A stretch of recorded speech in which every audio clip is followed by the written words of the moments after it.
కోపంగా వేదవతి, నర్మదా, వల్లి మీ ముగ్గురు రండి అని చెప్పేసైతే చాలా గట్టిగా పిలుస్తూ ఉంటుంది. ఆ మాటలు వినగానే అక్కడ ఉన్న వల్లి అయితే పరిగెట్టుకుంటూ వస్తూ ఉంటుంది. ఇంతలో అక్కడికి నర్మదా ప్రేమ వాళ్ళు కూడా వస్తూ ఉంటారు.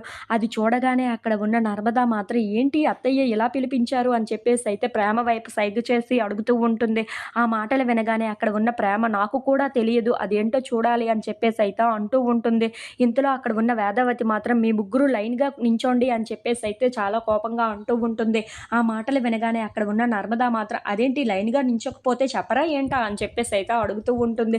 ఆ మాటలు వినగానే అక్కడ ఉన్న వేదావతికి చాలా కోపం వచ్చేసి నేను చెప్పిన పని మాత్రమే మీరు చెయ్యండి అని చెప్పేసైతే అంటూ ఉంటుంది. ఆ మాటలు వినగానే అక్కడ ఉన్న నర్మదా, ప్రేమ, వల్లి వాళ్ళు లైన్‌గా నించుంటూ ఉంటారు. ఇంతలో అక్కడ ఉన్న వేదవతి చాలా కోపంగా ఇక నుండి ఈ ఇంట్లో చిన్న చిన్న వాటిలకి గొడవ రాకూడదు. నేను చెప్పిందే నిజం. మీరు ఎలాగైనా సరే ఈ ఇంట్లో ఇప్పుడు ఇక్కడి నుండి తగువులు రాకుండా మీరే చూసుకోవాలి. చిన్న చిన్న ఆటిలకి గొడవలు పడకుండా ముగ్గురు కలిసిపోయే విధంగానే ఉండాలే తప్ప ఇంట్లో మీరు తగువులు ఆడుకుంటే అస్సలు బాగోలేదు. అందుకే నేను చెప్పిన మాట మీరు తప్పకుండా వినాలి. అందుకే ఈ ఇంట్లో నుండి ఈ రోజు నుండి ఎలాంటి చిన్న చిన్న గొడవలకి కానీ, మీ ముగ్గురు ఇలా అన్నింట్లకి రాద్ధాంతాలు తీసుకోవడం కానీ అన్నీ మానేసి మీ ముగ్గురు అక్క చెల్లెళ్ళలాగా కలిసిపోవాలి అని చెప్పేసైతే అంటూ ఉంటుంది. ఆ మాటలు వినగానే ఒక్కసారిగా షాక్ అయిపోయి ముగ్గురు వేదవతి వైపు అలా చూస్తూ ఉండిపోతారు. ఇంతలో అక్కడ ఉన్న వేదవతి మాత్రం నేను చెప్పిందే ఖాయం అని చెప్పేసైతే చాలా కోపంగా మాట్లాడుతూ ఉంటుంది.